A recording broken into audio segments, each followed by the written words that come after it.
আসসালামু আলাইকুম, আমন্ত্রণ জানাচ্ছি আজকে আমাদের এই নতুন টিউটোরিয়ালটাতে। আজকে আমরা ছোট্ট একটা ফুল করে দেখাবো আপনাদেরকে, ক্রোশেট ফ্লাওয়ার, যেটা খুবই সহজ এবং খুব সুন্দর। এই ফুলটা দিয়ে আমরা অনেক প্রজেক্টই করতে পারি। চলুন আমরা এই সহজ এই ফুলটা কিভাবে করতে হয় সেটা দেখে নিই। প্রথমেই আমরা একটা স্লিপ নট দিয়ে নেব।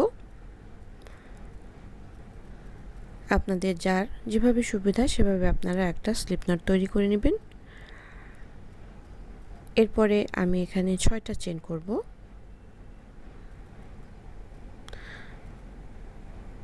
6টা চেন করার পর আমরা প্রথম চেনের সাথে এভাবে একটা স্লিপ স্টিচ দিয়ে আমাদের একটা রিং তৈরি করে নিচ্ছি।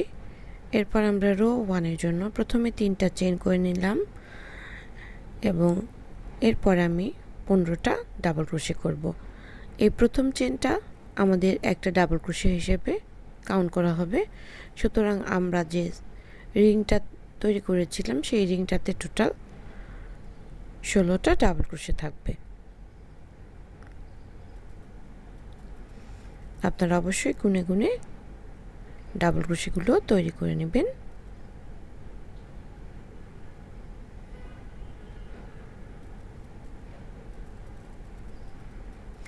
এভাবে আমি 15টা ডাবল ক্রোশে কমপ্লিট করার পর ফিরে আসলাম। এখন আমরা প্রথমে যে 3টা চেন করেছিলাম তার থার্ড চেনের সাথে একটা স্লিপ স্টিচ দিয়ে আমাদের এই ইয়ার্নটাকে কেটে নেব। এটা আমাদের ফুলের সেন্টার অংশ। তো এই অংশতে আমরা এভাবে 16টা ডাবল ক্রোশে দিয়ে এরকম একটা রিং তৈরি করে নিলাম। এরপরে আমরা আমাদের পেটালসগুলো করা শুরু করব। পেটালসের জন্য আমরা এই ক্রিম কালারের ইয়ার্নটাকে ইউজ করব। সর্বপ্রথম আমরা এই রিংয়ের যে কোনো একটা ডাবল ক্রোশে থেকে আমাদের কাজ শুরু করব। আমরা এখান থেকে শুরু করছি। এখানে প্রথমে আমি একটা চেইন করে নেব এভাবে করে। চেইন করার পরে আমি এই একই ডাবল ক্রোশের উপরে আমি এভাবে ফ্রন্ট পোস্টে একটা সিঙ্গেল ক্রোশে করে নিচ্ছি। Front post single crochet. এরপর আমি 3টা চেইন করব। 3টা চেইন করার পর আমি এখান থেকে একটা ঘর স্কিপ করে পরবর্তী ঘরের সাথে একটা সিঙ্গেল ক্রোশে করে নিচ্ছি। এখন আমি 2টো চেইন করব। এটা একটা হাফ ডাবল ক্রোশে হিসেবে আপনারা কাউন্ট করতে পারেন। এরপর আমরা এই চেইন 3 স্পেসের ভিতরে টোটাল 9টা ডাবল ক্রোশে করব। 2 3, আপনারা অবশ্যই গুনে গুনে 9টা ডাবল ক্রোশে করবেন। 4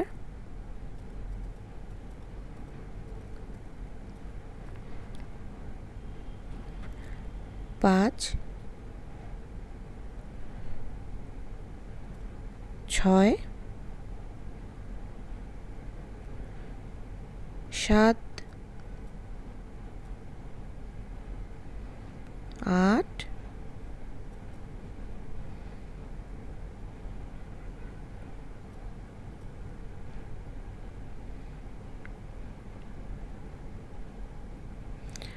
9। এখন আমি টার্ন করে নিচ্ছি। 9টা ডাবল ক্রোশে আমাদের করা হয়ে গিয়েছে। এখন আমরা এই সামনের অংশতে দেখতে পাচ্ছেন যেই স্টিচটাকে আমরা স্কিপ করেছিলাম, এই স্কিপ করা স্টিচের উপরে আমরা একটা ফ্রন্ট পোস্ট সিঙ্গেল ক্রোশে তৈরি করে নিলাম। এখান থেকে আমাদের প্যাটার্নটা রিপিট হবে। এই ফ্রন্ট পোস্ট সিঙ্গেল ক্রোশে করার পরে আমরা আবারও 3টা চেইন করব। তারপরে এখানে যেই প্রথম যে ফাঁকা স্টিচটা আছে এই স্টিচটাকে স্কিপ করে আমি একটা সিঙ্গেল ক্রোশে করে নিলাম। এখানে মোট 8 বার এই একই নিয়মে পেটাল তৈরি হবে। প্রথমে 2টো চেইন করে নিলাম, তারপরে আমি চেইন 3 স্পেসে 9টা ডাবল ক্রোশে তৈরি করে নেব গুনে গুনে।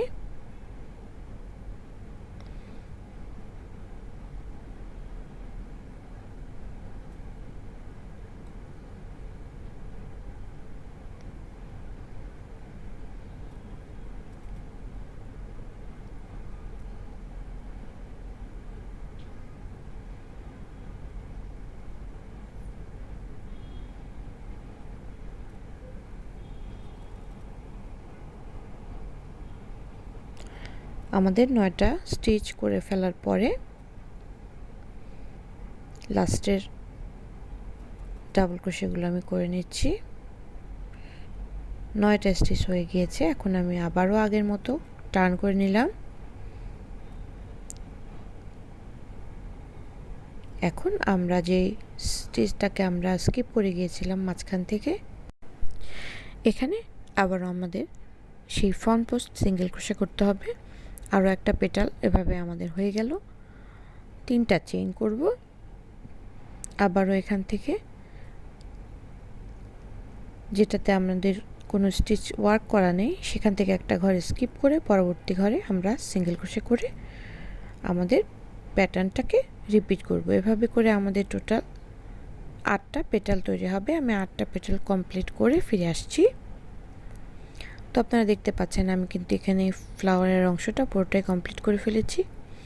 আমাদের লাস্ট পেটালটা করার পর একটা ফ্রন্ট পোস্ট সিঙ্গেল ক্রোশে দিয়ে আমি এখানে শেষ করেছি।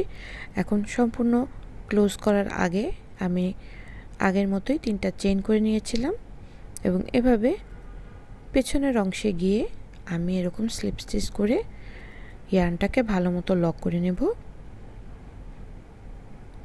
এই পেছনের অংশের খালি জায়গাগুলোতে আমরা ইয়ার্নের লুজ এন্ডগুলোকে হাইড করে নিতে পারি। আপনারা দেখতে পাচ্ছেন কত সুন্দর ছোট একটা ফ্লাওয়ার প্যাটার্ন তৈরি হয়ে গেল। এই ফুলটাকে আপনারা বিভিন্ন প্রজেক্টে ব্যবহার করতে পারবেন। আশা করছি আজকের টিউটোরিয়ালটা আপনাদের ভালো লেগেছে। সবাইকে আগামী পর্ব দেখা আমন্ত্রণ জানিয়ে বিদায় নিচ্ছি। আল্লাহ হাফেজ।